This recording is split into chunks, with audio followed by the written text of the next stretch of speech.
Hi all, thank you for joining us today. Today we will talk with Stash Sharifulin, also known as HMOT. Stash is a Siberian Basque-born sound artist, creator, and researcher. Together with his partner Yulia Sharifulin, he runs the label Clam & Clank, connecting unknown and outsider sounds from the Eastern diaspora. As a researcher, he focused on the epistemology of sound and the audible and critical interpretation of contemporary states of music production or music today in general.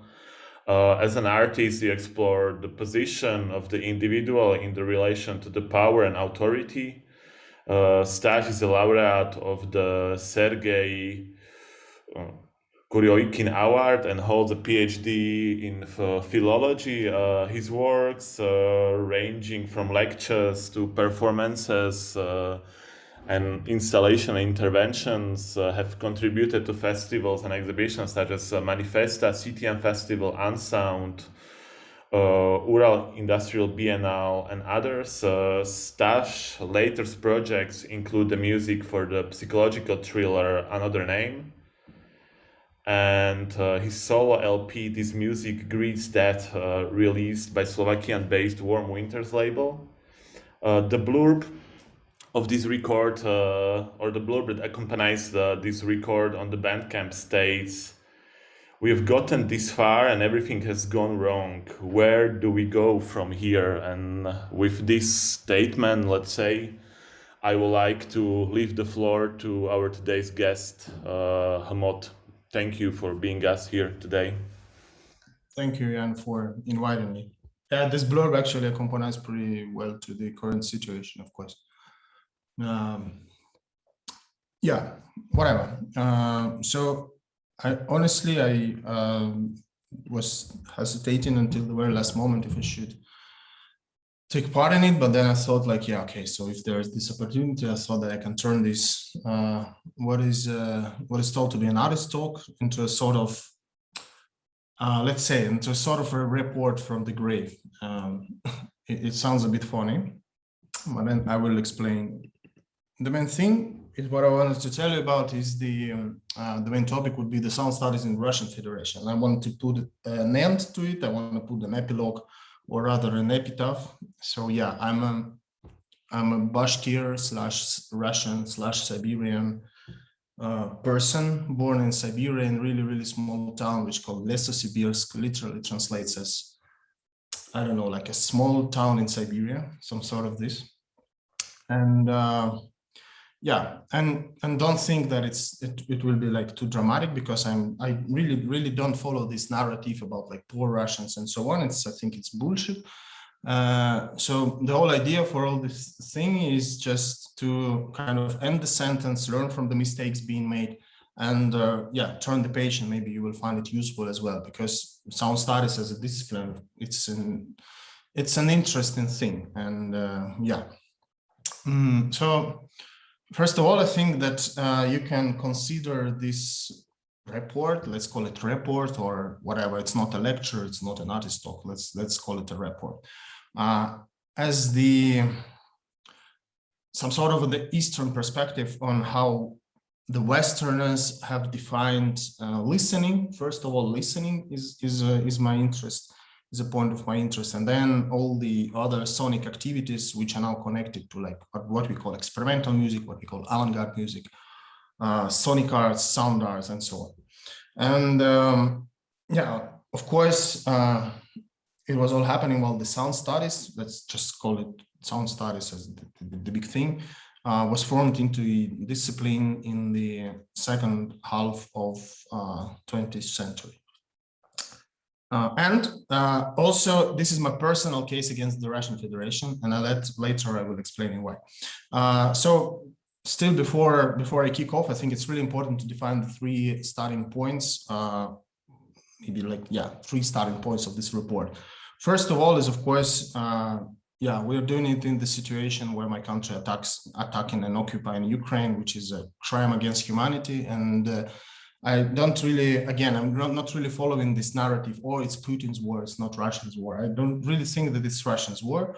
And actually, yeah, so even though like during all my activities throughout all of these years, I was kind of trying to, you know, like raise critical thinking, whatever, with my art practice, with my teaching practice mostly, of course. But then, yeah, I think we really could prevent it, but at some sort we failed. So we didn't make it happen.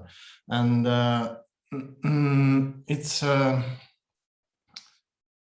it's a bit hardcore to realize, but then for all of my friends, when we discuss things here and there, I always advise to read this book, Karl Jaspers, The Questions of the German Guild.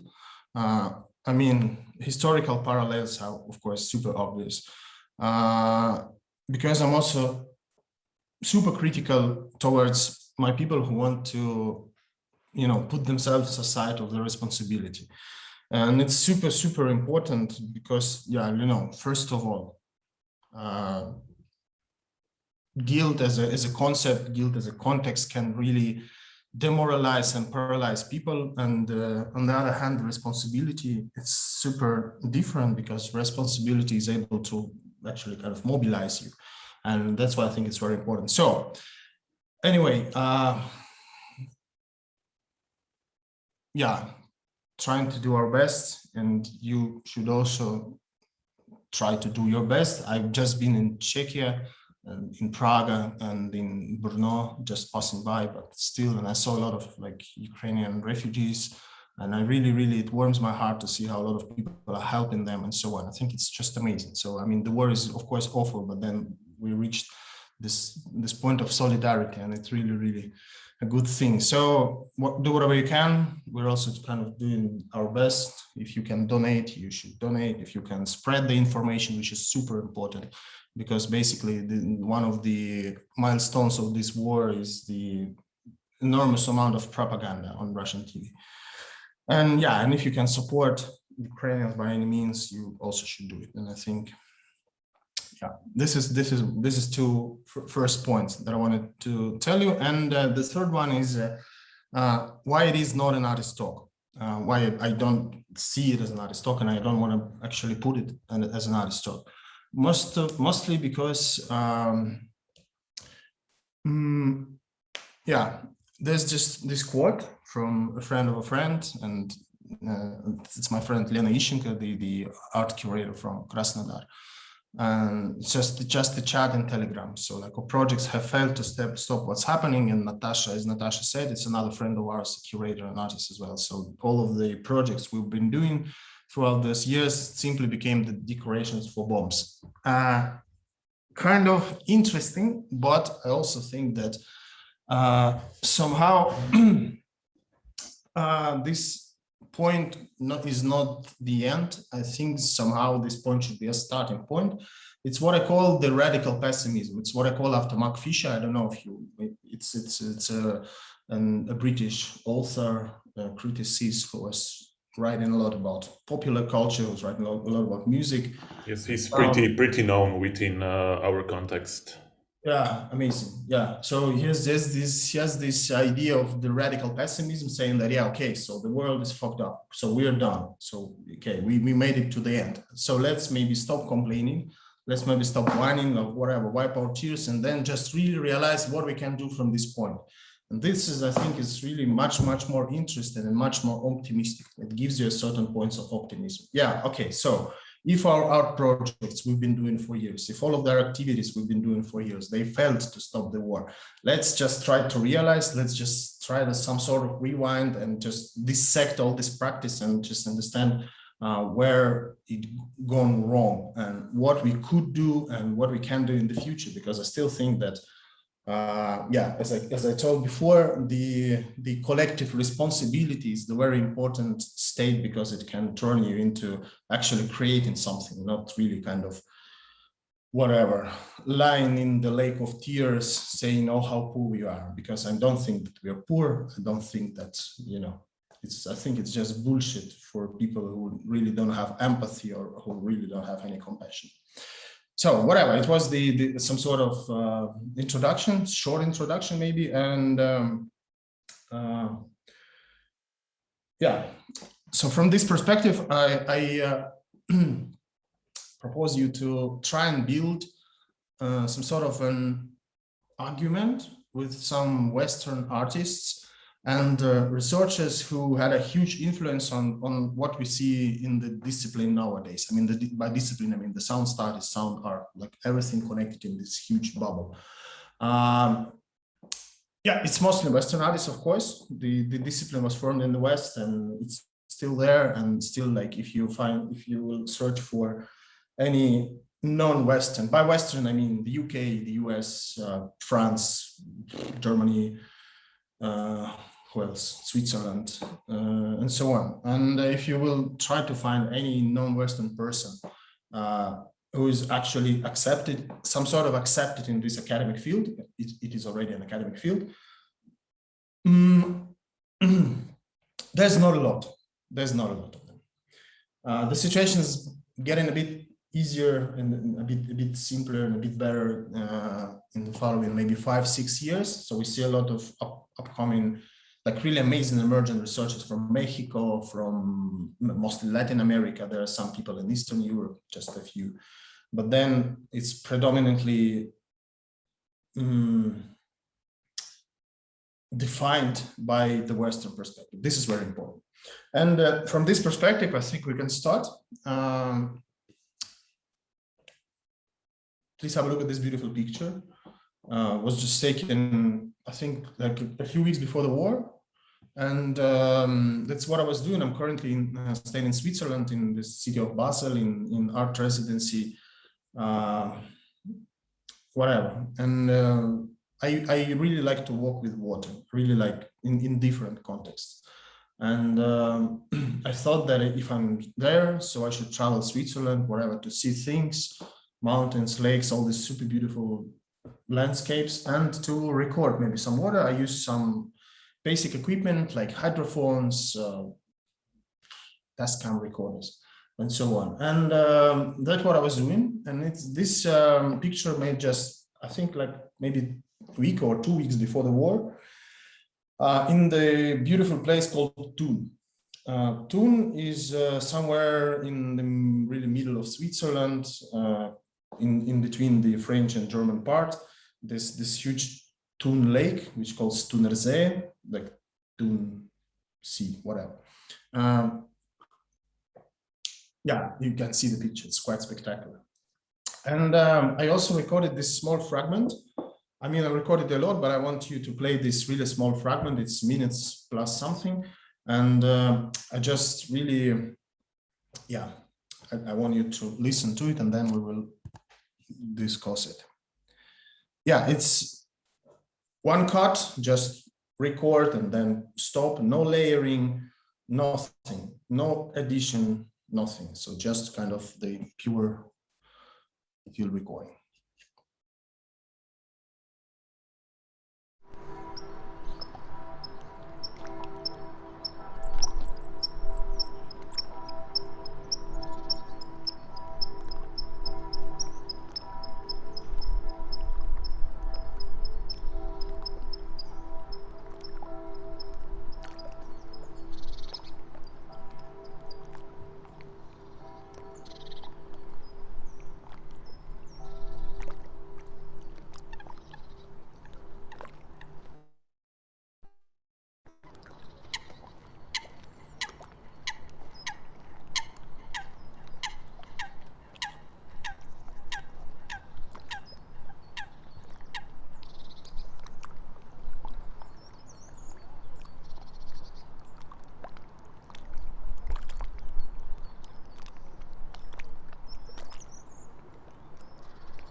A bit roughly cut in the end.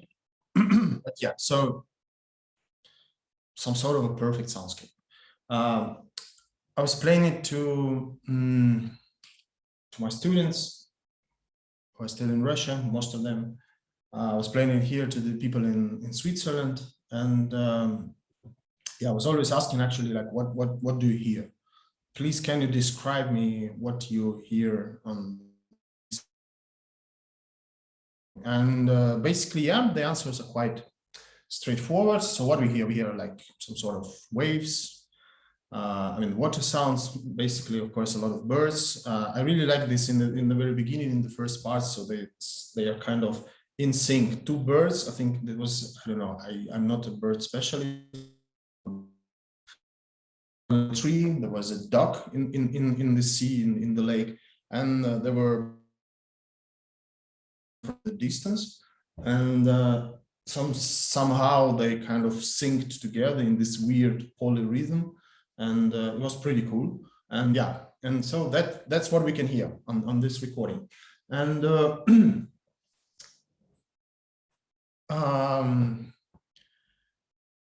when I was asking people if they can tell me more, so if that's the only thing that they heard, they said, yeah, but maybe whatever, we could hear like some boat or like a train, and maybe sounds of my shoes, but there are no sounds of my shoes. I was just standing there.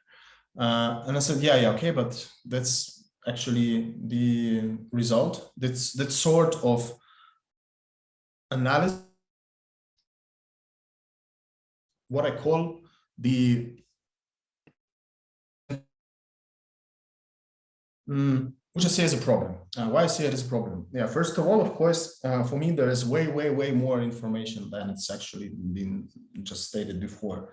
Because if you could hear, the sound file is quite clean. So the recording is not super clean, but kind of clean. So which means that I used some proper equipment, which costs money. That means that I used some microphones, which cost money. Also, like, because I had a by the lake, you know, like as a guy who was paid by this Swiss foundation, spending Swiss money to just, you know, enjoy myself on the shore, by this lake. And this is very important. This is also the information that these files contain. Another thing is that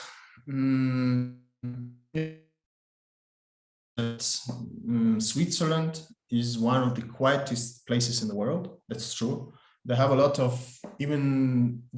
official laws that kind of regulate the noise pollution, what is called the noise pollution.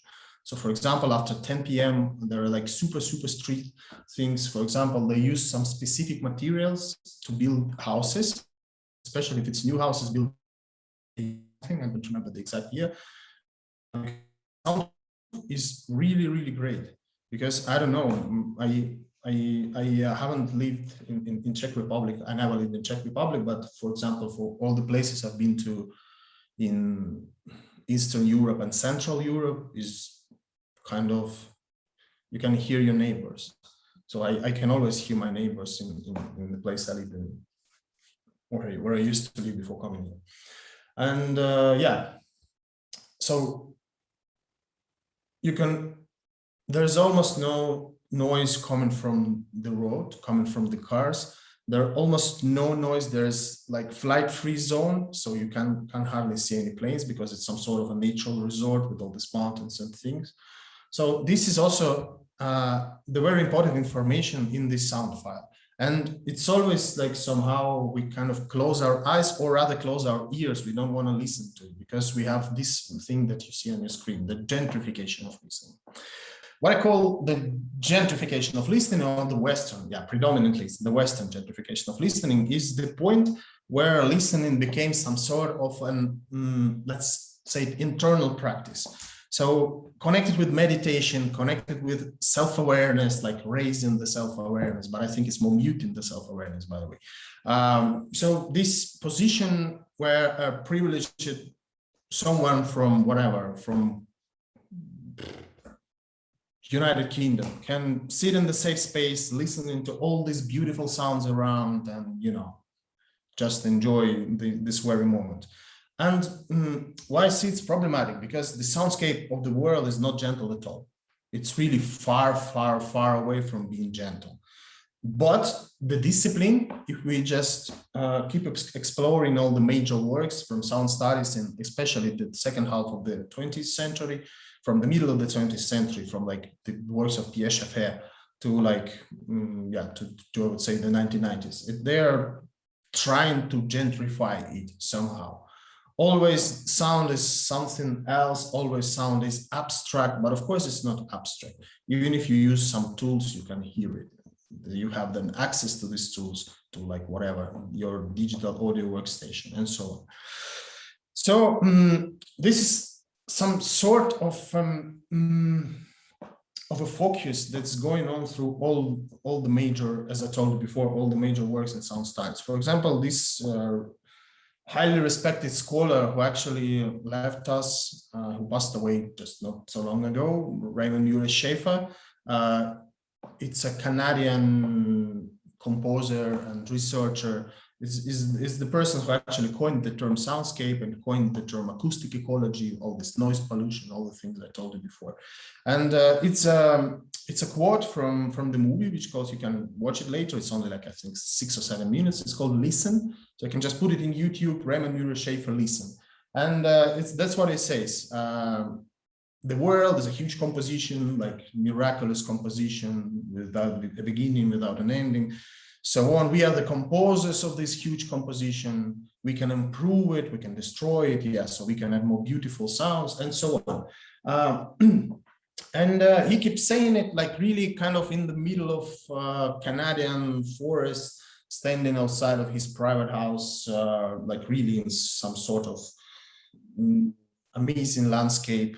And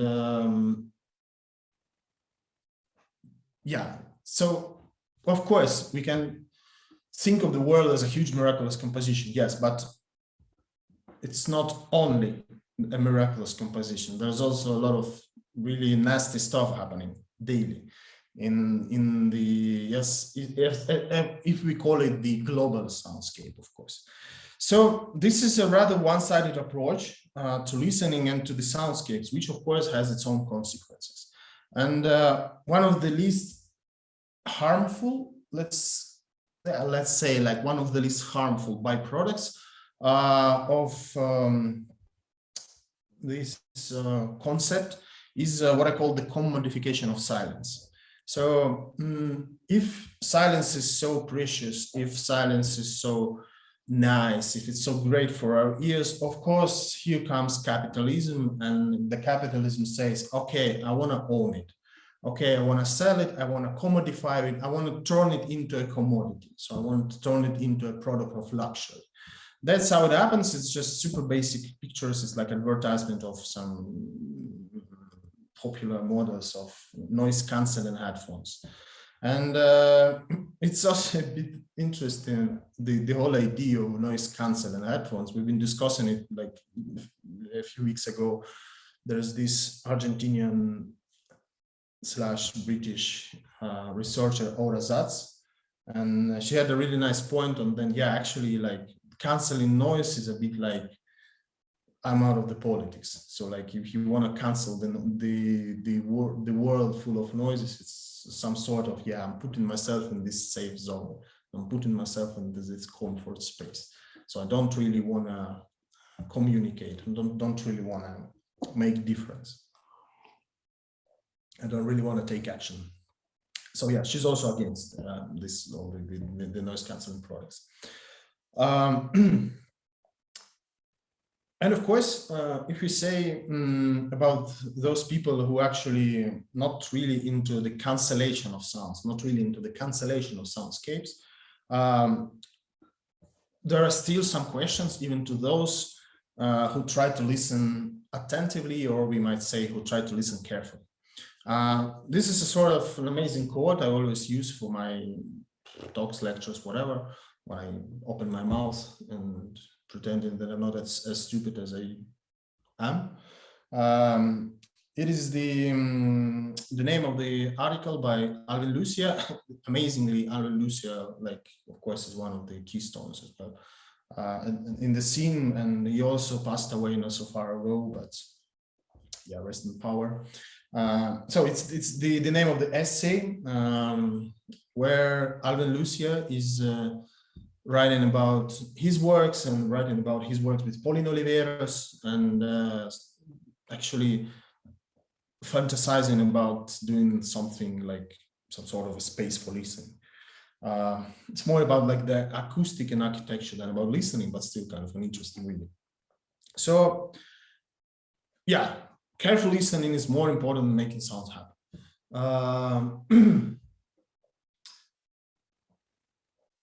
One can agree or one can argue, but I just have 3 questions to this quote. It's a bit stupid that I'm questioning people who are not with us already, but whatever. So 3 questions is: first, who is listening carefully? Who is listening carefully? That's very important. The second is, why do they listen carefully? And the third is, what exact sounds are being produced? What exact sounds are being happening? And this is the 3 questions that are finding themselves in some sort of a gray area of sound studies. There have only been just, I think, 3 books that are somehow connected to this topic, and we can have a really simple answers to all of these 3 questions. Let's start from the last one. So, of course, there are always sounds that are somehow out of focus, somehow out of our like human focus. I'm not telling you now about this ultrasound, infrasound, you know, like above 20,000 hertz, below 20 hertz, and so on. But I'm not telling you the actual sound that can affect us, that we can feel with our body. And this is I think this is a really horrible example of the sounds that are happening. Let's say the device is called the long-range acoustic device, LRAD. It was developed by Genesis Incorporation. It's an American high-tech whatever corporation, and it has been used mostly, at least in the beginning, as some sort of a long-range communication device. But in 2020, with the huge wave of the protest in the US, the Black Lives Matter protest, it was used as a tool of a crowd control during the protest, during the rallies. So this thing you see can actually put itself on an extremely high decibel capacity, up to 160 decibels. It's really loud. And there are fears about the serious damage to human health when using it. And, you know, even, so they've been using it quite widely at the protest, just like some sort of a sonic cannon. So you can really, you know, stun a person. There's also a history of usage of this device in Czech Republic. For example, I think it was like 3 or 4 years ago, it was used against football hooligans, I think in Ostrava. Yeah, same stuff in Russia. So they were using this if you go to the protests. Like even as a city or as a village, you can ask European dotations to buy this kind of device for the city, etc. Yeah. Also, there's this another one, this kind of some sort of a really small tweeter speaker that produces also on a really high amplitude sounds that are above 18,000 hertz, which makes it always impossible just to be there. And so it was widely used in Russian protests 2019, because when we were out in the streets, we couldn't. It was like when it became really brutal in Russia to protest. Then there was just the thousands of riot cops beating and all this shit. And so we started to notice that there's this like kind of white vehicles with some weird antennas, with some weird and no one knew what is that. And then we realized that the antennas are used probably to put down the mobile network, and then these things, there was sort of a small investigation for what they used to. So why we put it in the American context? Because the Pitchfork website, you probably heard about Pitchfork, which is famously known as being out of the politics as well, but you know, it's also a political statement, of course. For the first time, or like one of the first time in their life, in their lifetime, they actually made a huge feature about the LRAD on how to protect yourself from LRAD. You can also Google it and find it. It's actually quite useful. It's a nice guide how to avoid the damage. So yeah, this sort of area is a kind of the niche thing in sound studies. So there are only like 3, 4, maybe 5 people who actually are interested in this. The most well-known is the guy named Steven Goodman, also Code9, the owner of Hyperdub label. So he had this book called Sonic Warfare, but it's more like a bit too Deleuzian to my taste, but if you're interested, you can read. But then, yeah, so really like a gray area. So the sounds that can use to, you know, control to even hurt you. And another 2 questions are even less developed in the discipline is who is listening carefully and actually why do they listen carefully. So really like a sort of a blank space. And it's kind of interesting that actually the only person in the 1970s and the 1980s when the discipline was developed was the guy who's not really having a musical background or sonic background. It's actually the economist, the French economist called Jacques Attali. And he was an advisor of a couple of presidents of France and so on, kind of a smart guy. He also had a nice book about food, by the way. And he wrote this book, which is called Noise. In French, I think it's noises, like brutes, but in English, some sort of just noise. A political economy of music, where he puts it quite straightforwardly, actually in the very beginning of the book, saying that actually sound and listening and all this stuff, it's not only about, you know, enjoying yourself, whatever, on the lake of Tonneuze. It's also about eavesdropping, censorship, recording, surveillance, and all of those are weapons of power. And this sort of agency, this sort of sonic agency, is somehow really accompanies to what men in power want to do: to listen, to memorize, to control history, to interpret history, to manipulate people, to manipulate facts, to manipulate the culture, to channel violence. So that's what we see. And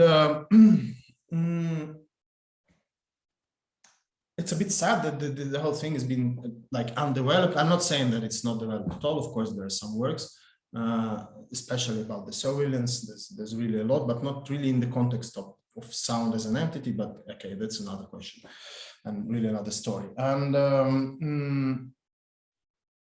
but there are a lot of really great examples from the history. My favorite one is this, The Thing, also called as a Great Seal Bog.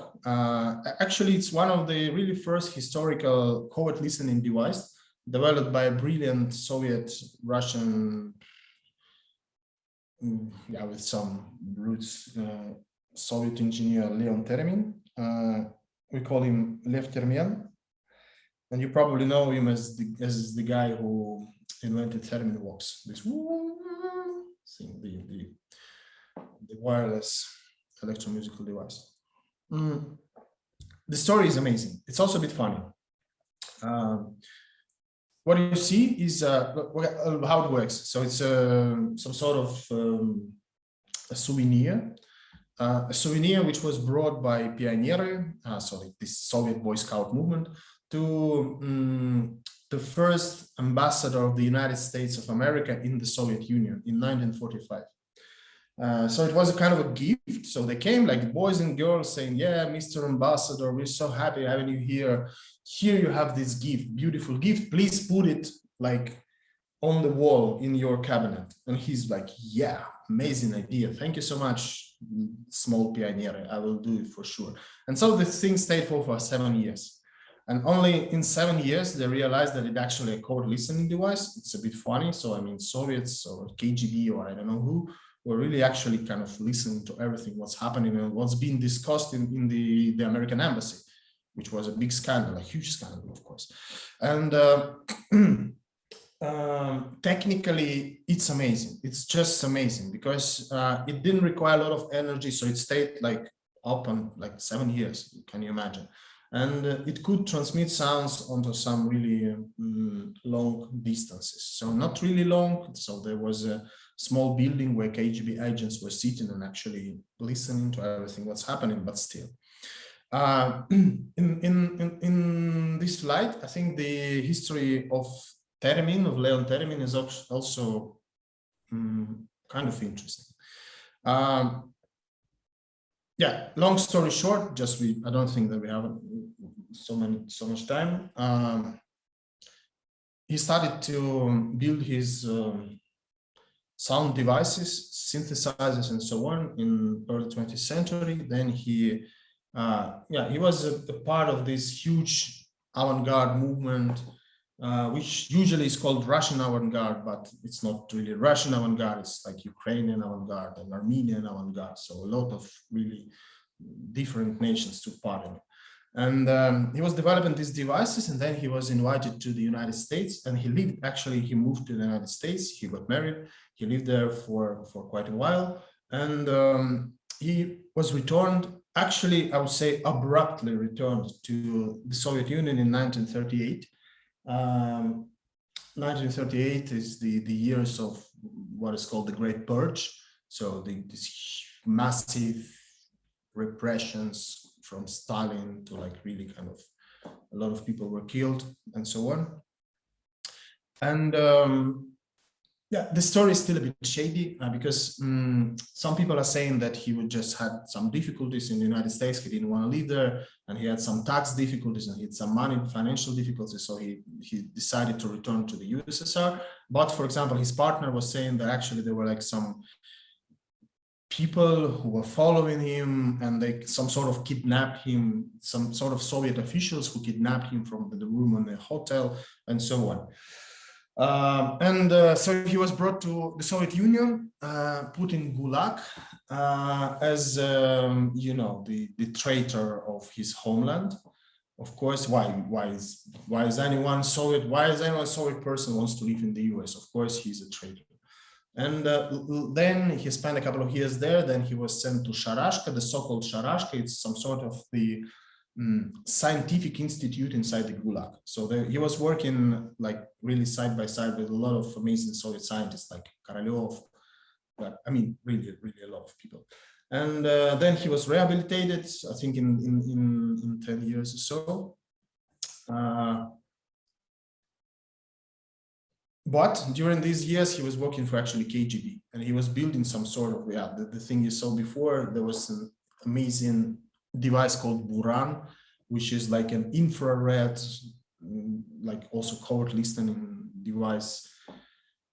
Yeah, so it was like really, really properly constructed things for KGB spies or agents and so on. And then he was working a bit in the Moscow Conservatory and keep building his stuff, not really for KGB anymore, more for himself, like drum machines. There's this thing called Rhythmicon, like many other things. And then after, I think the story was, I don't really remember it actually quite good. I think some American journalist came and he wrote a huge article about the genius Leon Termin working whatever in the Moscow Conservatorium, and then the director of Conservatorium said, okay, electricity is not made for music, electricity is made for electrified things. And so he was fired. All of his devices were just put in the dumpster and so on. Kind of a sad story. And if you really want to see an example of a man with a broken wheel, completely broken wheel. So he died really poor in Moscow, I think in late 80s, early 90s. And there's this interview on YouTube, which is called The Last Interview of Leon Termin, and it's quite hardcore. It's in Russian, but you don't really need the translation. You just can see that it's in his face. The person completely, completely depressed. If you wanna, if the story is interesting for you, Leon Termin is just the brightest example of how it was working in the Soviet Union. And there's a lot of other stories in this book. You see on the screen, the cover of the book. It's written by my colleague Andrei Smirnov. It's really nice. It's called Sound in Z, about the pioneers of in Soviet Union, early Russia, and so on. People who were building some sort of really amazing electronic music machines. And in a bitter, by some sort of a bitter irony, he used this letter Z. I think for Andrei, yeah, the choice of this letter was because first of all, it's like the last letter of alphabet, and like all of the people, all the engineers, all of these groundbreaking pioneers, whatever, they were some sort of marginalized people, really, really marginalized, really at the outskirts of the ordinary Soviet life.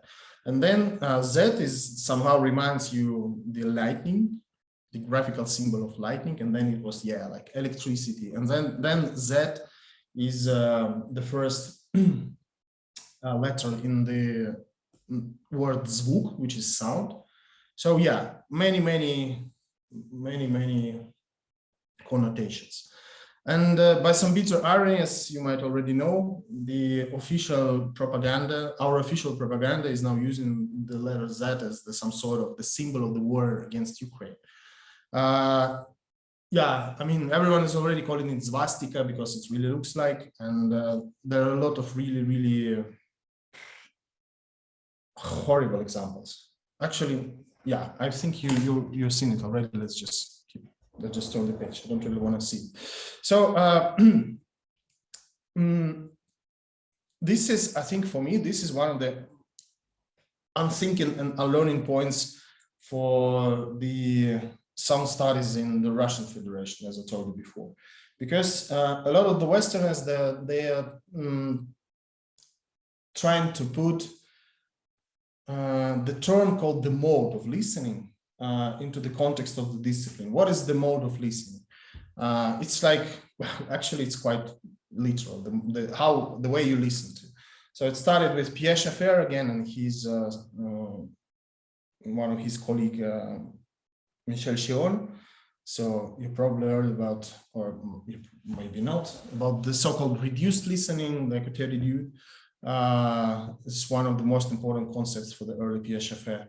It's like you only hear the sonic structure of what's happening. You don't really want to know what makes this sound. You really want to know like what is this sound.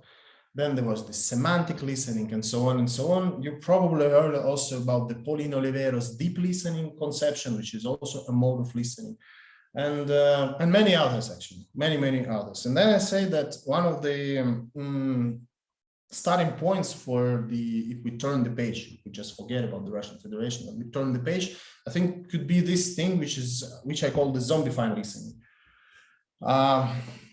The zombifying listening is actually a mode of listening which turns you into a zombie. It's quite clear for me. And it's also connected with how the Russian radio works right now, because radio is a really still a very popular media in Russia. So, you know, people spend a lot of time in their cars because there are a lot of car owners, in whatever, buses, public transport, and there's always a radio on. So it's kind of, you know, you don't have to even to see the picture, you keep listening to this radio stream. And then when the war started, so when we invaded Ukraine,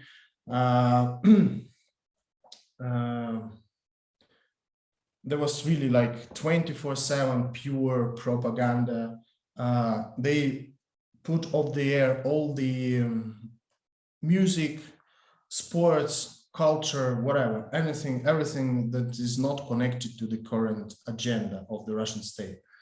And I must say, it's really well done. It's really well done. It has some meticulously crafted sound design. So I can hear some plugins I use. I can hear some whatever, like it's really well done. So I think the sound designers who are like after it, it's like, you know, it's like an ongoing collage, like 24/7 sound collage, which consists of like some whatever patriotic songs or like samples of the patriotic songs, some voices that somehow at some point they scream and shout saying, yeah, we are Russians, blah, blah, blah. And then another point they they preach you, like, no, they make this like caring voice. They cut some quotes from some dialogues. We don't know who was saying this. So it's some sort of really, really well done 24/7 sonic collage.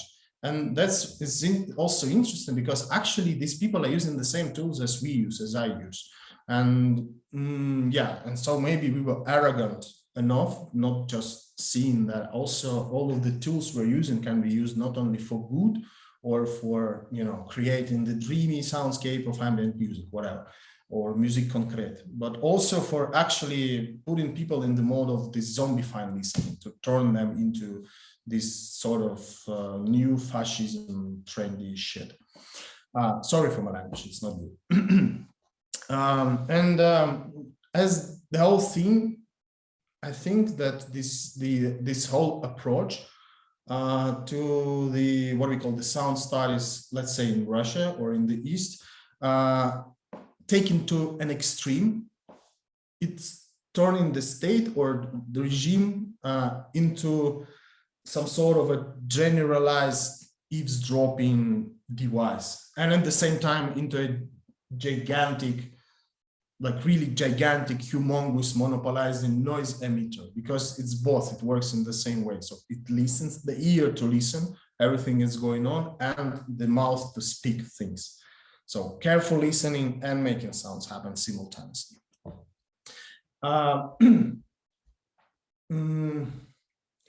The same tactics is actually and can be actually used by activists. This is my favorite example, just one from the war. It's the interception of phone conversation. It's a really, really popular YouTube channel right now. You can check it. It's like, it says that the cycle of recording of the interception of talks of Russian occupants. And basically, it's just actually the phone talks. So they don't use any encrypted network. They don't use anything. They just, you know, using mobile phones. All these poor soldiers that put on the war as a cannon fodder to fight for whatever, Putin's fantasies. It's quite hardcore. It's really quite hardcore. A lot of strong language, and basically it's all about, yeah, we've lost here. No one wants us. No one told us anything. We're fucked. It's also bad. Why did we actually come here, and so on. But now this playlist, I think it counts like more than 200 recordings already. You can find it, and it's interesting. It has subtitles, by the way. So it also somehow corresponds to the let's say ontoepistemological, I hate these words, but ontoepistemological state of sound as a matter, sound as a phenomenon, because a lot of researchers were saying, like really a lot, like from Plato to Schopenhauer, Gilles Deleuze, and so on, that sound is actually an interesting thing because it directly affects us, because it's kind of, we have this visual picture as a shield, and it protects us from some things, but then the sound, it kind of breaks this shield. And that's why, like Plato, for example, was saying that we need to take care about music to control the population. So like all the, as he say, female harmonies should be put away of the music. We need to do like military marches and so on. So yeah, it's really interesting for me. And I think that's also can be one of the turning points and one of the points of investigation, how we can put our practice into something new. Okay, we're done with what it was before, but yeah, so how we can, you know, turn it. A certain chance maybe to change things drastically.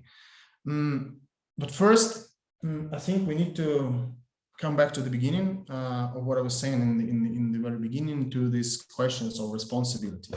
And I studied this, the report, as I call it, from a flag. And so here is another flag. This flag does not exist. It's some sort of a symbol being used by anti-war movement. Yeah, basically the idea is really simple. So it's like the Russian flag, but without the red stripe. So like it's kind of blood stained, and we should stop the war, and we should kind of wipe this red stripe away from this flag. I'm not sure if you've seen it anywhere, but I saw some photos from around the world. Basically, it's actually in the West. It's used in the West. I think it started in the US or in Canada, somewhere there. So like Russians who are living there, they were just, you know, doing this flag and walking around this stuff. So I actually condemn people who are using it, because I think that it's somehow first of all, it's somehow accompanies to this poor Russians narrative or poor Russians suffering from sanctions and so on. And then I think that it's kind of putting people who are using this flag, it's quite simple. Yeah, I use the flag, I put a pin on my whatever jacket, I put it as a user picture on my Instagram profile. So it's us. We are not like them. So it's them zombified people in Russia, like some stupid people who support the war. We are not like this. We are civilized, we are European, we are Western, pro-Western, and so on. We are intellectuals, blah, blah, blah, blah, blah. I heard a lot of these speeches like nowadays. There's this blogger and whatever guy who used to work for Yandex, it's the major IT company for Russia, Ilya Krasilchik, he wrote this horrible text saying that we failed as a nation. And yeah, it was just a lot of questions, raised a lot of questions. So this symbol is kind of putting people aside from the responsibility, saying that, okay, it's happening with them, it's not happening with us. We are so, yeah, as I told you before, we are so intellectual, we are so pro-Western, we're so anti-war. But I think that the most important point from here is actually to take responsibility and say, oh, yeah, okay, so these guys are probably brainwashed with propaganda, but they are our, it sounds horrific, there are compatriots. So there are people who are living, like, I don't know, across the street. There are people who are meeting like every day, wherever, when we go to the grocery and so on. So I think that, first of all, to make all these changes, as I was saying before, like happen, we need to decolonize ourselves, but also decolonize all of our disciplines. That's what I told you, that's what I started with the end, the epitaph to the sound studies in Russian Federation. Because, and it's very important to put it on the table, like straightforwardly, deputinization is also decolonization, because we cannot get rid of whatever the regime if we cannot get rid of the empire inside our heads, inside our minds. There's a lot, I won't just be telling you about this, a lot of like Russians who flee from the regime, really now in Armenia, Sakartvelo, which is Georgia, and so on, other countries, and they act like whatever, like not really good people. So why is the whole thing is an epitaph and the epilogue to like what I call the sound studies in the Russian Federation? First of all, because I thought it's kind of would be sort of fair, because I was the person who kind of responsible for the discipline to start in Russia, so I can somehow put an end to it. At least I'm one of the people who can do this. And then it's also because we should start hundreds of new disciplines based on a decolonial approach. That's what I think. So the epilogue of sound studies in Russian Federation doesn't mean the epilogue at all. It doesn't mean we should stop.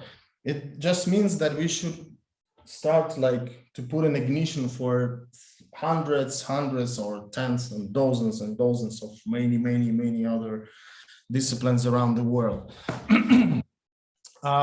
We should speak about sound studies in Dagestan or Tatarstan or in Kubani, on Karelia. Yes, Moscow is also there because Moscow is also part of Russia. But then I think when the empire falls, I think this is what should happen. But it will fall sooner or later, or at least I hope. This thing is really important for me, Bashkortostan, because, you know, most of the Russia is actually, and people are not really speaking about it. This is why it's so sad. So it's simply being colonized. I will tell you just about my ethnicity. So like Republic of Bashkortostan, or just Bashkortostan, where Bashkirs live. As you see here in numbers, and the total Republic population is one of the biggest ones. It's like a lot of people. And it was first annexed by Ivan the Terrible, the Tsar, Ivan the Terrible in 16th century. It's a sort of a shady story. They say that they, okay, whatever. So it was annexed.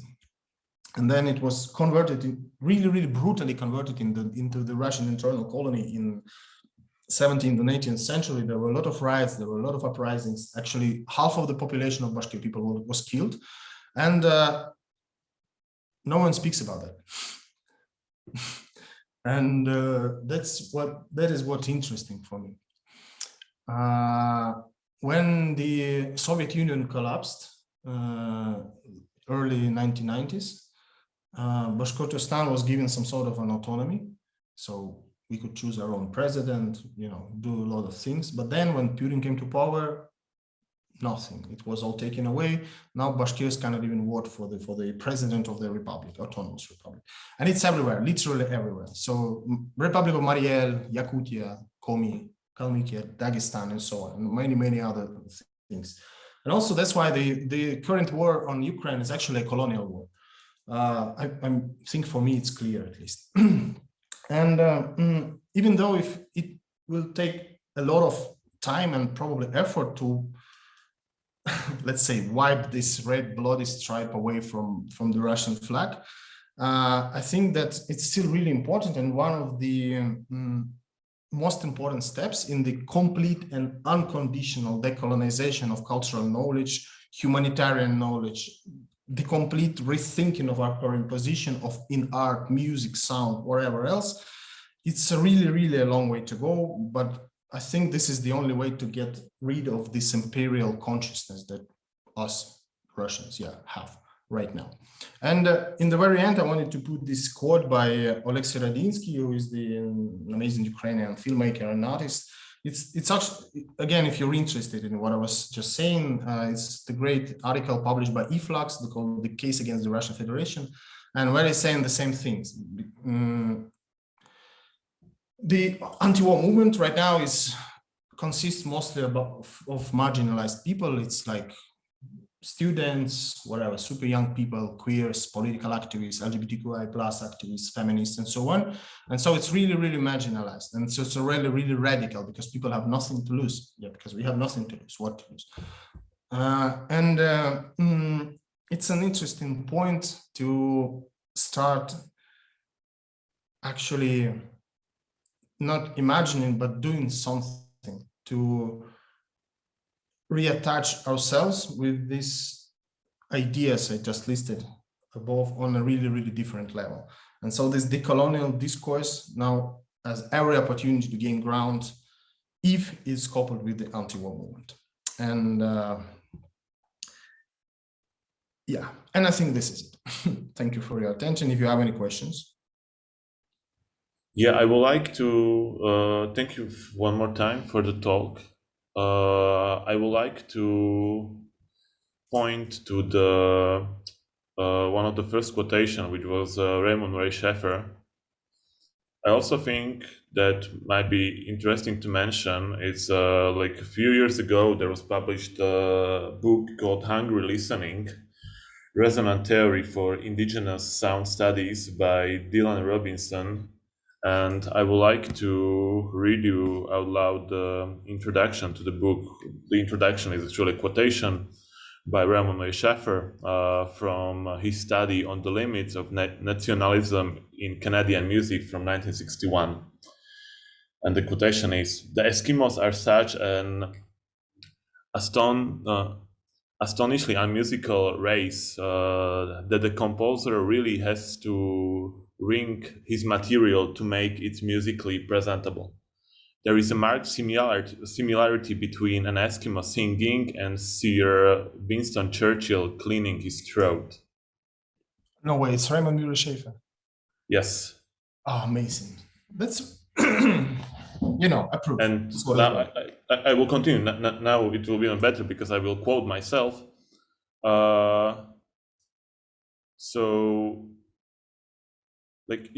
What is the sound when you use the Western tradition in music and tonality as a universal tool of assessment?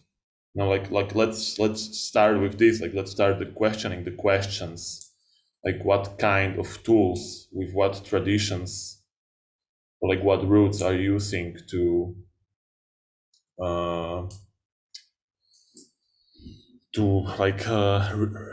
research the topics?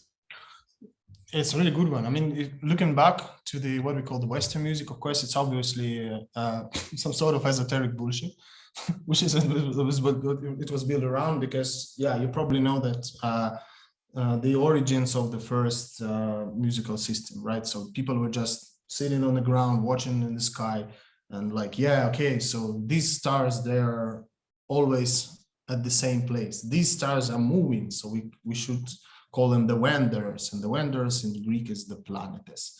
So there's the planets, there are the stars. Okay, so there's intervals between these planets and the stars. Maybe they try to tell us something. And if we look into the classical Greek or so-called Greek philosophy, like ancient philosophy I prefer, yeah, because there was no state as ancient Greece, basically. You might find this idea of cosmos, the space, which is also means the space and the harmony, the world, the beauty. And so what we see up in the sky is the universal beauty of how the things are. So it's really this kind of Platonic idea of there is the ideal and there is forms, and we can only attach ourselves to the forms, and while the perfect, whatever shape is to come yet, and it's somewhere out there. And so they thought, okay, so if there are these intervals in the sky, perhaps they're trying to tell us something. What we can do? Okay, can we put it into our musical instruments and just see how it works? Okay, this is interval, this interval, this interval. So we have a musical system. So we kind of play the music, and then it actually developed into, so it's from a really, really esoterical level, it developed into through the study of Boethius. It was the early Roman scholar and music theorist who made these 3 levels of music, saying that there's this musica, how was it called? Musica mundana. So the world music, musica mundana, is up there in the sky somewhere in the space, and we cannot hear it because it's there and we are here on Earth. So it's impossible for us to listen to it. And then there's this musica humana, because if humans are made as a replica of whatever, the divine creatures that live there in the sky, so we must have this music in ourselves.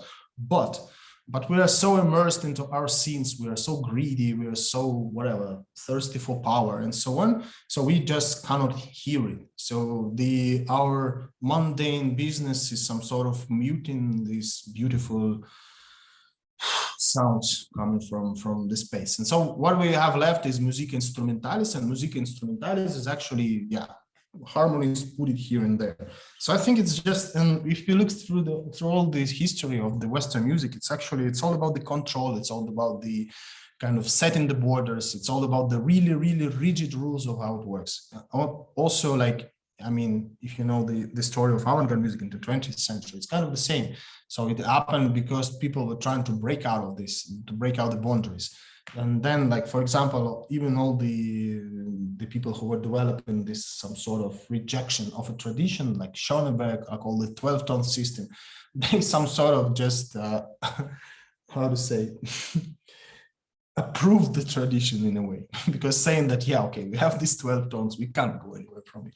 And this is a very interesting point. It's also when we speak about languages, for example, because for me, like, as a person who has a linguistic or philological background, it's kind of the same, because we use like English, Spanish, German, French. We use the European languages, which are super, okay, putting aside German, it's a bit complicated, but then English, Spanish, French, which are super simple. Like, it's really, really simple languages. Why English become a lingua franca right now?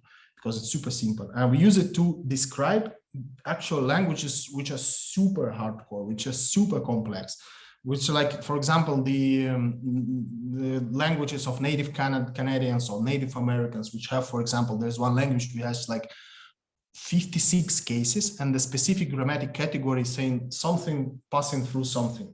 It's really like a grammatical category. It's the case, the number, the gender, and so on. So they actually can change the words through this category, like whatever. You can change the word, something passing through, I think, hot, wet, I don't remember, thick, something like that. So it's the same. We're using the very limited worldview, really, really limited, like this super small frame, to speak about the things we just don't understand. It's a bit stupid in a way.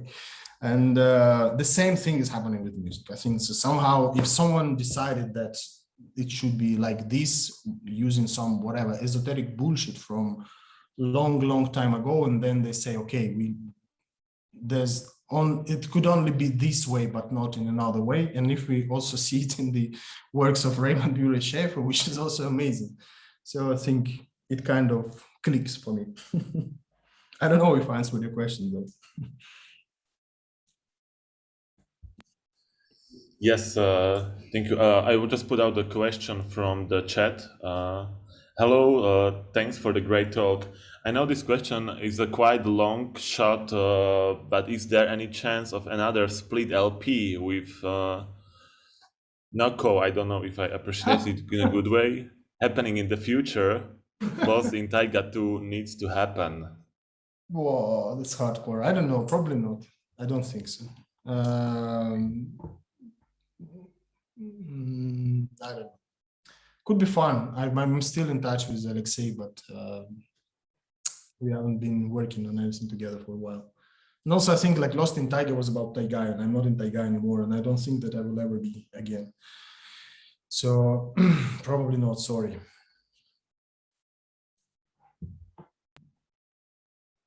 Yeah, sad smile. Sad as well for me, but yeah, that's how it works. I would like to jump to the previous question when it comes to like understanding the sound through the language or through the exclusivity of like some languages. I just realized a few weeks ago I was just making sound for one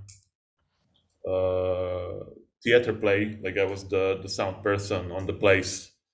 And I was just having open the parametric EQ on the mix, and I was cutting out the resonant frequencies. And the speech of the play was made in several languages, from Turkey, Korean to like some Slavic languages, and back to English, etc. And I was just like using the check to like cut out the high frequency. And then I realized that, hey, but you know, like in the languages that has like the Slavic root, like ch is meaning. It's like putting the color to the words. It's like making the meaning happen. And I'm just like, because of like some formal education, I'm just automatically like cutting out this kind of sounds, like frequency ranges. Yeah, just a comment. It's really interesting, but also if you take, for example, some languages that were discovered in Africa, so where they have these phonemes called clicks, like all these things, and I think that it could also affect them a lot. I mean, the parametric EQ that you were saying about, because I think it's kind of can reduce the semantics of the whole thing. But also it's what we kind of it's what we observe everywhere in a way. Somehow it's been said that there are some standards, there are some, I really like how Salome Vogelin, this Swiss researcher, puts it. She uses this word Wissenschaft, the German word, which is called somehow like an objective knowledge. So like all the Western perspective and also the Eastern perspective, some sort of, it's based on this objective knowledge. So there is nothing outside the objective knowledge. And this Wissenschaft is somehow, it's also the instrument of power, because there are these experts, there are these professionals, there are these genius composers of the past, there are all of these people who were like actually kind of weaving the narrative for themselves throughout all of these years, through the hundreds and hundreds of years of human civilization, and they know how it should be, and they follow the tradition. And I think it's really dangerous to follow this sort of traditionalism. It's also, I was mentioning the ultrasounds and infrasounds. It's kind of the same as with the English language for describing things, or for like classical music, Western music theory to describing native Canadians. It's kind of the same. So like our hearing apparatus is quite limited. We know that. Yeah, basically it's super limited. So we cannot hear anything below 20 hertz, but like ants can, for example, elephants can do this. We cannot hear anything above 20,000 hertz, but dogs can do this, cats can do this, whatever. Bats can communicate with ultrasound, and actually it's an important part of their lives, and so on. So it's really interesting how we are being so arrogant, so kind of putting ourselves on the top of the food chain. Let's put it like that. And it's really everywhere. That's what I'm saying, that the decolonization is the process that needs to be done on very, very different levels. I mean, for me, it's very important right now, and it's super obvious because, yeah, we observe the falling of the empire. We are responsible to make it fall. I will do my best for it to collapse finally. And then it should be done on really, really different levels. There was this interview, the first interview during a long time, the first interview after the war started of President Zelensky, Volodymyr Zelensky, with Russian journalists. And all of the Russian journalists were actually men. So like 5 or 4, I don't remember how many male journalists taking this interview, while all of the female journalists, like reporters, they're actually right now in the war somewhere in the cities of Kherson, Mariupol, and so on. Like the cities really kind of putting themselves into danger. And then there was a kind of a small discussion into the progressive, let's call it like that, progressive field, saying that actually it's a bit problematic. So like really all these male journalists like sitting in their newly rented flats somewhere in Tbilisi, Yerevan, whatever, New York, and so on. Why we don't have any female journalists for asking the questions. And everyone was saying like, yeah, okay, guys, come on, it's war right now. We don't really need your gender agenda right now. We don't really need your feminist agenda. But that's really not true, because this is the whole things that must be done in parallel, simultaneously, on so very, very different levels. So we must say about the decolonization of the language, of music, of sound studies, of art, of whatever, gender studies, of all the narratives. It should be done simultaneously, and it's the only way to, you know, to make it fall, to put aside the imperialist consciousness, or to get finally rid of the imperialist consciousness. That's how I see it. And yeah. And can you present like some examples that you like follow, or do you think that like this is the method or the way like how to, let's say, fight with the colonization?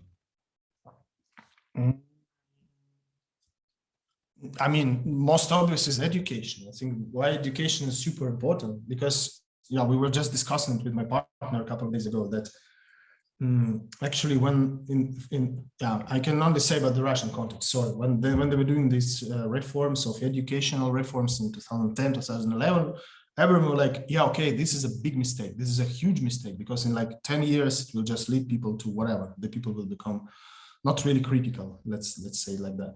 And everyone was like, no, it's okay. It's like we are living the market economy, the market rules everything. So like, if the discipline is interesting, if you think that it's important, the deal was mostly about coming to Bolognese system, but also it really cut a lot of budget to all this so-called humanitarian field of research.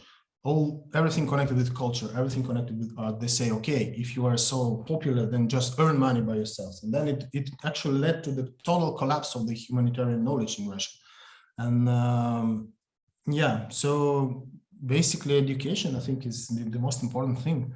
But it should be done on really, really, I mean, it's also one of the crucial points of discussion right now, because you can't educate people by force. So you should find some new ways to somehow to approach to the people, because if there's someone who puts Z on his forehead and whatever, covering in Russian flag, going and doing the Roman salute, wherever in the streets, you can't actually come and say, tell to this person like, yeah, okay, you're stupid, I'm not. You're stupid and I'm wise, you should listen to me. It doesn't work. And it's also this arrogant position of the intellectual who kind of contains this Wissenschaft, this objective knowledge inside one's head, whatever, one's body. So I think this is the interesting point. So how is it possible? How can we do that? And I think that's why like art is important. That's why books are important, like literature, music, whatever, something contemporary and so on. And so, because what I see, like from the point of contemporary art, when I see another like project number 9099 about the climate change or about the post-human something, and it's like, yeah, okay. So you basically put all the works by Quentin Meassu, like Graham Harman, whoever, like Timothy Morton, in this context, and you say, okay, I'm super smart. That's what I see at the exhibitions. You come to the exhibition, you come to the contemporary art gallery, and you see, okay, it's just the only message you get. It's, I'm super smart. I read all these books. I really know how to apply for grants and scholarships, whatever. So foundations give me money. And that's, I think, is really important. We kind of, that's why we should return to the language. We should kind of reinvent the language. I don't know, there is no recipe yet, but maybe it's important to state it first. And then if we state it, and if more people will start thinking about it, maybe we should somehow, you know, maybe we can move from this point anywhere, because I would really love if any person who actually is, you know, watching this Russian propaganda on the TV or listening to the radio, or I don't know, drinking beer and saying the Putin is the best, that they would come to my show. But they probably, if they come to my show, they will hear whatever, some noises, and then they say it's just too intellectual, you know. It's for the nerds. And then I think that this is the biggest problem for me. All of this contemporary art, music, whatever, theater, and so on, it's for the nerds. It's super niche. It's like it has a lot of borders. It has a lot of boundaries. It doesn't let people in. That's the problem. Maybe if we just recognize this problem, we can somehow start working on it. Yeah, so like education and kind of getting rid of this ignorance, getting rid of this hypocrisy, because there's really a lot of ignorance. There's really a lot of people who are enjoying themselves being in the context of contemporary. I mean, I'm one of these people. I don't want to put myself aside from it. I'm also enjoying myself during this talk, and I'm also was enjoying myself a lot during all my whatever installations in my previous life and all this whatever gigs in Bergheim. Yeah, so I was really enjoying myself, and I thought it's a nice thing, and I thought that everything that happens somewhere, it happens somewhere else in a parallel world, and we don't really need to take care about this. But now we see that we should have been taken care about this. So yeah.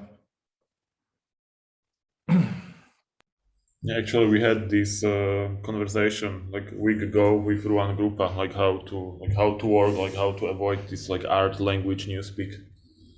I would like to continue with asking. I would like to point back to the Mark Fisher. Like I think it's in the capitalist realism. That's somewhere in the beginning of the book. Like he's referring to the children of men. And to like one point of the movie where the main actor is standing in the front of the Guernica of Picasso. Yeah. And there is this question, like, what's the meaning of symbolic value in the state of crisis? So it's kind of cliche, but I would like to ask you this. Yeah, I remember this part from Mark Fisher, and I watched the movie. There was also Guernica. There was also this inflatable pig from Pink Floyd. Yes, and also I think the Factory from the Pink Floyd cover. Yeah, and the Factory as well. Yeah, if I remember it right, it was not only about the crisis; it was also about the kind of the state of the art that can't actually propose anything new, because the movie is about the children. The children are not born anymore. So there's this only one pregnant woman, which is, you know, like as one of the main characters, and they're trying to save your life, and they're trying to help her to born this child. And yeah, and I think the question was, in the movie at least, the question was like, why do we need all these masterpieces if there is no one who will, you know, no one to follow? Yes, it was like this. Yeah, and and it's an interesting one, yeah. I mean, for Guernica, especially if you know. But even sorry for interrupting. Like even like put on the top, like jump back to the Adorno, like who was like asking like if it's possible to make poetry after the Auschwitz, yeah. Yes. Yeah. Actually, yeah. I mean, I was trying to pull it through the Adorno logic, and then somehow it's always when people use this Adorno quote, they kind of pull it out of the context. But then Adorno was also saying that it's not the poetry is barbaric, but also the thought of writing poetry in these times is barbaric. And then if you like continue reading, it's about that we should also reinvent the language. And then we had some examples of how people after the World War II were reinventing the language. I mean, obviously there's like Samuel Beckett, who is the major reference to all of the anti-war art. But then I would say that if we dive into the Jewish art, for example, which is really interesting, we will find a lot of people who are working with, So how can you explain the scale of tragedy to people who never were involved into it? There's this director, what is his name? I think Claude Lanzmann. And there's this movie called Shoah. And Shoah is the movie, it's super long. It's like 12 hours or maybe even more. I don't actually remember. And it's like Claude Lanzmann traveling to all of these ex-concentration camps around where they were. Treblinka, Auschwitz, most of them actually.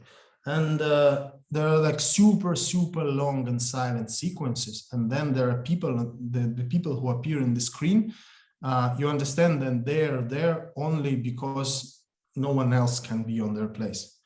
And then it becomes some sort of, an experience. So it builds an experience. You see all these empty spaces, liminal spaces with no people, with not anyone. You see these people keeping silence in the shot for like 10 minutes. And then you actually can understand that they're here because no one else because everyone else is dead. And this is some sort of how you can reinvent the language, like putting people inside the perspective, putting people inside the narrative. Also with because what else you can do? Because I think we were discussing it with you when the war started. At some point, people start to think about all these tragedies like COVID, all the wars, about some sort of an hyper object, right? So it's just too much. Just the person can't grasp it because it's just too big, and the level, the amount of tragedy is too big. And it also comes for the World War II and for the genocide, because it's whether just abstract. When you see the numbers tell you nothing. It's just abstract. So it's whether just super abstract or it's someone else's private story. Like what is this movie? I forgot. Steven Spielberg, the black and white movie. Whatever. Okay, so it's someone's like private story. So you cannot scale the tragedy. You cannot grasp the amount of tragedy. And so this is how it works. When I see how Ukrainian artists, and when I see how Ukrainian artists are trying to work right now with the information, it kind of works because there is this some sort of an anti-war movement called feminist anti-war movement, actually. And they published only today, they published this letter, not really a letter, more like a text from Diana Berg. So Diana Berg is, she's the activist and artist from previously from Donetsk. And then after 2014, when the war started, she moved to Mariupol. And then, she founded the art center there, which was bombed and destroyed completely. And Mariupol, is one of the worst scenarios right now in this war. And she wrote this text, which is super simple, super straightforward. It's like a letter to, I don't know, Russian people, basically. It says like, we will never forgive you. We will never forgive you for those who were dying in the ruins, for those who were like really bombed, for those who were shot, for those, so there's the huge list. So we will never forgive you for all of that. And this is it. I think this is how it works with the effect. And also I think that if you speak about sound, the sound has this, as I told you before, this the direct effect, the direct affection. And that's, I think, how we should use it. In a way, knowing what is it, what it is, and we can turn it into something interesting, turn it into something different. I don't know, we should maybe invent some language. Maybe it will be invented for us. Also about the poetry after, even about the poetry after Auschwitz, which was barbaric. There was Paul Celan, you probably also know him, the poet, the Romanian Jewish poet, was writing in German. So yeah, and he found the way to do it. He was using a lot of silences, a lot of pauses. So kind of all of these hiatuses in his lyrics. And when you read it, you can actually feel it. So you can actually feel this like a lot of empty space. And I think that if like genocide of the Jewish nation, if like the crimes of the Nazi during the World War II, used the emptiness and silence and just space for, you know, just showing that something is not here, something is somewhere else, something is not here because it cannot be here anymore. Maybe the current situation and some other situations should also, or can also, provide us with more scenarios. But mostly it's about effect. It's about the effect. So if we kind of can work with it, it somehow works. If we cannot, because, you know, art should be effective. If it's not, I don't see a point. It's just for whatever, for getting your scholarship or for getting an application for whatever, another biennale, which used as the money washing, basically. Yeah, that's what I think.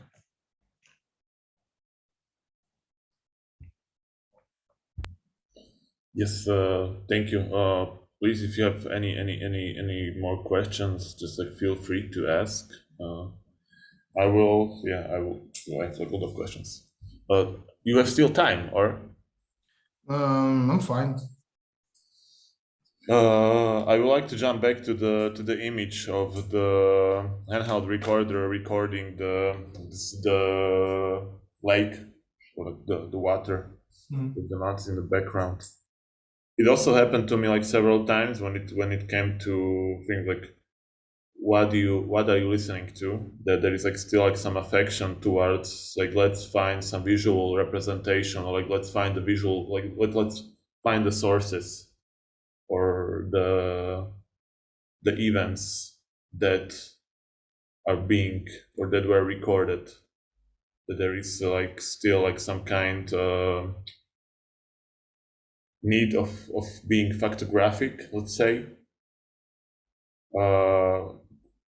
What do you think, like what are, or for you, what will be the other approach to answer this? Yeah, I would say that maybe it's not about the tools, maybe it's about the way to use it, because my favorite example is Luke Ferrari.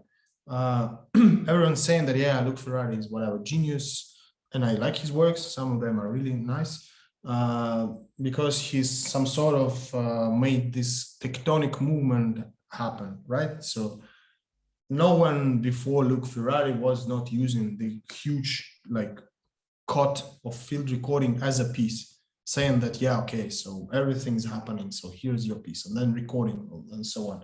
And by which he was actually heavily criticized by Pierre Schaeffer as well, because Pierre Schaeffer was his like friend and teacher and professor, whatever, and then they somehow broke up. And yeah, but I always thought that, yeah, okay, let's put it straight. Luke Ferrari, born and raised in a really wealthy family, received amazing education, composition, like piano. He should have become like the kind of the whatever, the best pianist in the world, the best piano player in the world. And then after he kind of passed through all of these sequences, really, like, I think he was teaching with Olivier Messiaen, like Stockhausen, John Cage, and so on. So he actually kind of, he had a really nice education. He had a really nice background. And then, of course, when he had all this background, he can say, okay, I don't care.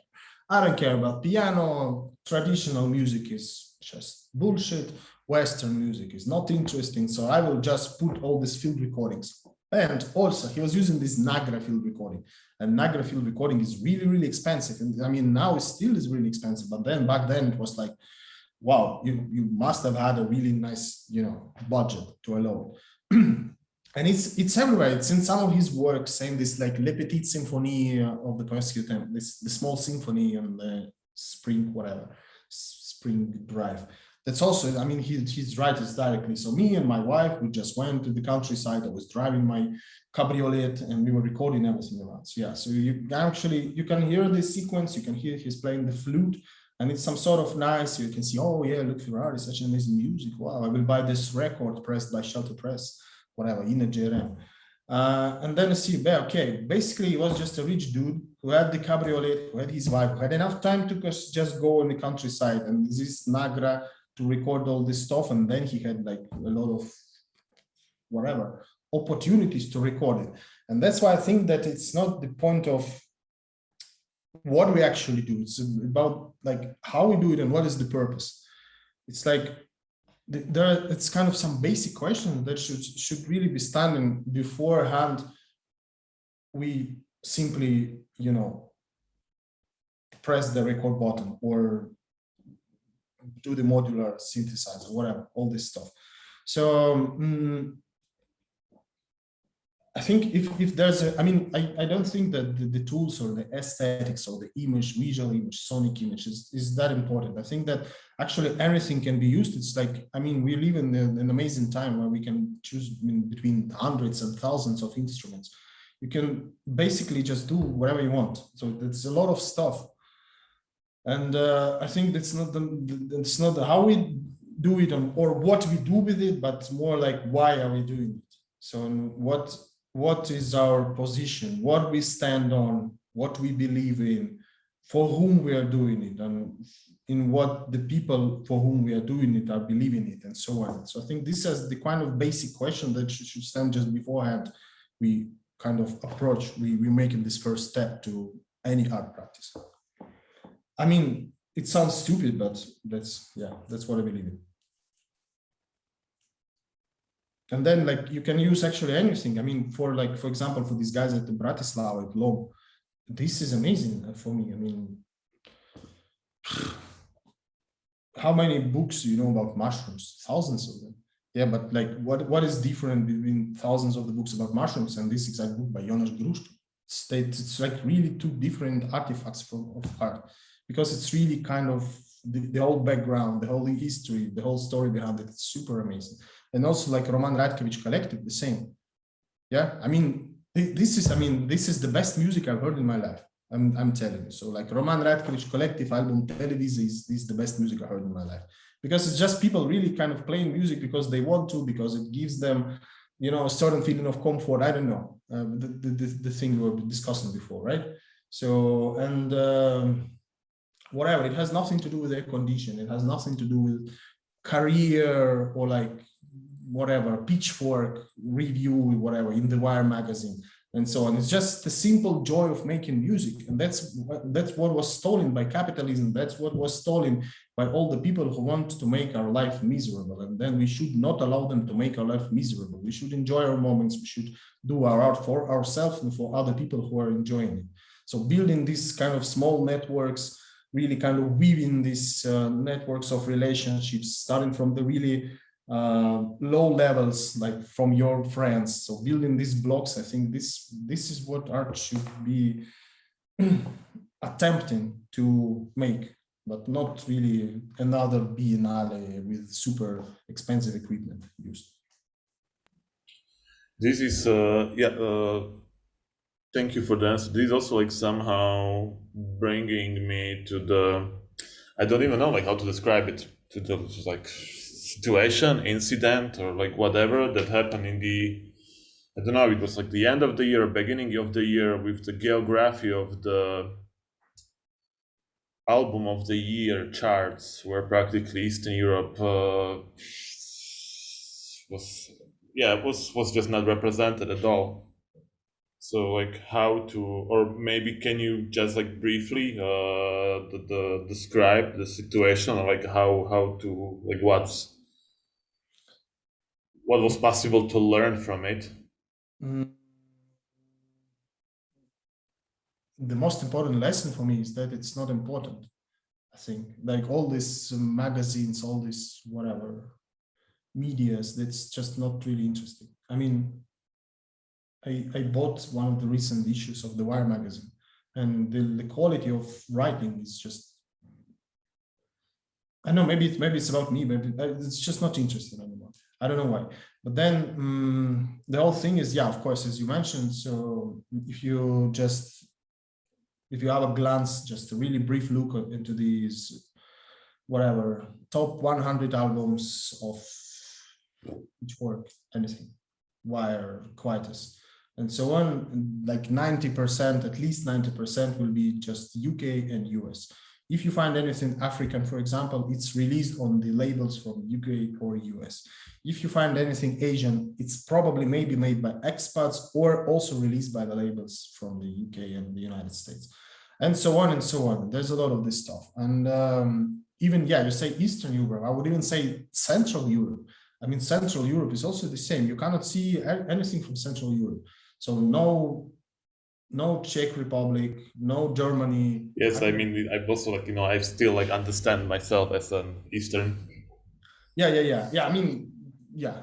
I mean, I think of Czech Republic, for example, as more like Central Europe than Eastern Europe, but still, of course, it's just the same, not the same, but really close narrative.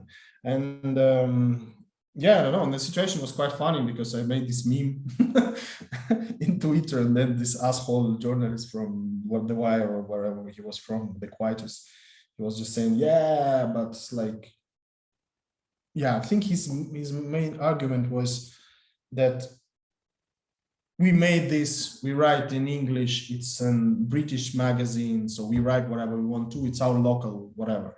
And then we say, yeah, but it's not really true, because first of all, you say that you were like, whatever, worldwide independent specialists in underground music first, and then, come on, it's the colonialism itself, because your local is our global. Yeah, what you count as local, we count as global, and that's how it works. And then you see the fee differences, right? So when you book whatever, I think it's everywhere. I think in Brno, in Prague, in Bratislava, it's the same. When you book someone from the West, the fee is, I don't know, 500 euro at least, 600, 700, 800 euros. And then how much money the locals get? 100, maybe the best, 200. This is already okay. And this is also some sort of like a cultural colonialism, because it's all run by the booking agency, the media agencies. You pay to the media agency, they put it everywhere, and the resident advisor, the fucking The Wire, and all these stupid things. And then yeah, and then it's everywhere, and people in your local city, they think that the local music is not interesting. They think that they should be whatever, westernized, civilized. The best things are happening in the West. There should be someone from London or Bristol or Berlin even. And yeah, that's how it works. I think it's awful, actually. And I think the outburst of all these events is actually the really, really good scenario. And it really shows that actually the things are not doing pretty good. I mean, come on. The dude was literally writing on Twitter something like, yeah, first of all, he started to write to some Russian, whatever, promoters, festival owners, and then they started to call me saying that, yeah, dude, you should stop. Please, he's a nice guy, he's so worried, he's so confused. Say, yeah, okay, so he was really writing you that you call me and they say that I should delete my tweets. Like, yeah, really, you think it works like this way? Then I heard this from the guy, from the main editor from Quietus, that, yeah, like, so like our label is not really mentioning at all in Twitter and in the other contexts. So they made us, the Daryl Worthington, he made us the tape label of the year, 2021. And then there were 0 mentions in the Twitter feed. We were actually like, yeah, finding out about this. And he was telling that, yeah, okay, you should play the Western game and people are supposed to play the Western game and you should not bite the hand that feeds you. And he was calling me a son, like, hey, son. I said, yeah, okay, dad, whatever. I mean, it's stupid. The system is collapsing. It's obvious that the system is collapsing. Everyone is absorbing it. I mean, they are shooting themselves in their feet. It's a bit stupid. I think it's only a matter of time until it will evolve into something interesting. Because I already was speaking with some people from, let's say underground music institutions, and they were already, okay, it was really interesting. Maybe we should put a lot of focus on the artists from Eastern Europe because there's a lot of things happening. And so I think it's just a matter of time, and we are really kind of, I expect a shift. I expect a global shift. And also with the current thing, with war, it's the same, because I think that we will see a lot of artists from Ukraine in the lineups of the festivals when it's done. When we will lose the war, like the Ukrainians will be everywhere. I mean, and it's a great thing, because there are a lot of people like John Object, who is now actually, I don't know, sleeping with his gun, who joined the army. I mean, and I would love to see him, whatever, in Primavera or like Sonar Barcelona. Or actually, I booked him a few years ago, and till now, the best live set I've ever saw. Amazing artist, amazing guy. We booked him for Urbacan. It was a bit funny in some conversations, and like, he's still young, but then, come on, but also amazing live set. This guy doesn't deserve it. He's just, I don't know, hiding somewhere, shooting people, being on a war. He should be just with us, I don't know, sitting in the chat or telling about his experience of drinking beers or like playing whatever in Bergheim. Not, I mean, this is so unfair. And when we are with the labels, what's the future of Clan Clank in the current situations?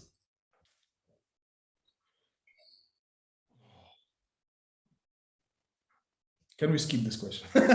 No, I really don't know. I'm sorry. It's a bit complicated. I think there are some more important things to do right now at the moment. I think we will do a couple of collaborative releases. One for sure with the Warm Winters Limited, was already confirmed. Maybe with someone else, because we have things ready, but we just cannot facilitate it at the moment, because we don't know where we will live. We don't know anything, like bank accounts don't work and so on, which is totally fine. I think it's also even nice, maybe.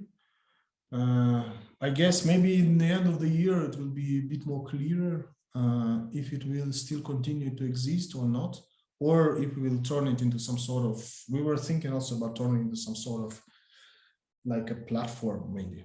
Let's see. It's just the turbulence of the current time zone is a bit severe, so we could actually say anything. And also, like, I would say that I'm not the only person who's running the label, and so I can't say like for everyone. So we should discuss it, and I know that Julia is, she wanted to release some stuff. We'll see. I mean, for sure it will be continued in some way, but I don't know when and how it will be like. But yeah, let's see.